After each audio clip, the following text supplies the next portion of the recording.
بسم اللہ الرحمن الرحیم۔ السلام علیکم ورحمۃ اللہ وبرکاتہ۔ دوستو، میرا آج کا ٹاپک ہے دجال کے بارے میں۔ ٹاپک شروع کرنے سے پہلے میرے چینل کو سبسکرائب کر دیں۔ معراج کے دوران آپ صلی اللہ علیہ وسلم کو دجال کی شبیہ بھی دکھلائی گئی، جو عبدالعزیٰ ابن قطن کی شکل و صورت کا تھا۔ یہ عبدالعزیٰ ان لوگوں میں سے تھا جو جاہلیت کے زمانے میں یعنی نبی کریم صلی اللہ علیہ وسلم کے ظہور سے پہلے ہی مر چکا تھا۔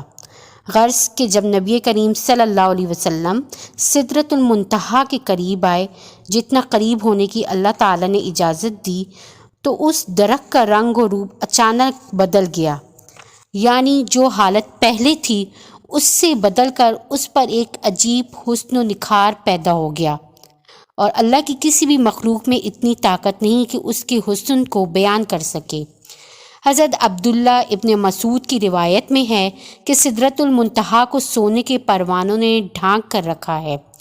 سدرۃ المنتہا کی جڑ میں 4 نہریں نظر آئیں، 2 باطنی نہریں اور 2 ظاہری نہریں۔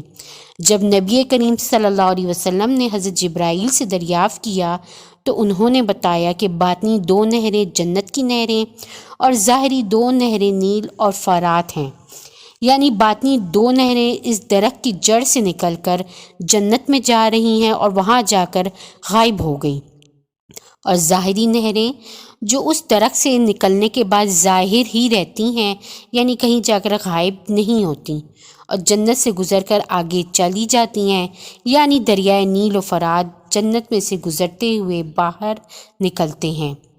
ایک حدیث ہے جس میں ابن عباس رضی اللہ تعالیٰ عنہ سے روایت ہے، جب یاجوج ماجوج کے نکلنے کا وقت آئے گا تو حق تعالیٰ شانہ جبرائیل علیہ السلام کو بھیجیں گے، اور وہ زمین سے ان دونوں دریاؤں نیز قرآن پاک، علم، حجر اسود، مقام ابراہیم اور تابوت موسیٰ علیہ السلام مع اس کے سامان کے آسمانوں میں واپس لے جائیں گے۔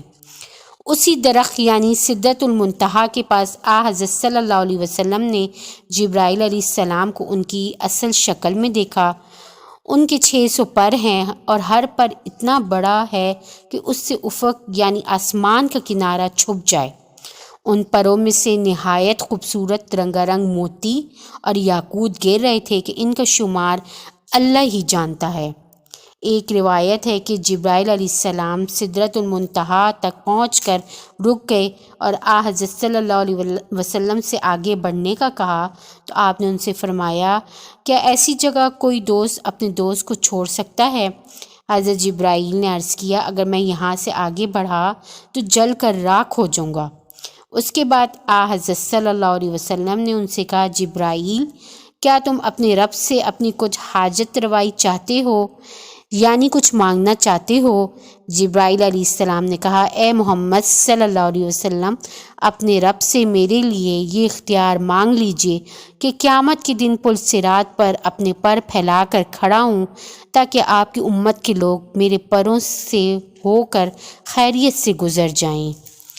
اللہم صلی علی محمد وعلی آل محمد کما صلیت علی ابراہیم وعلی آل ابراہیم انک حمید مجید۔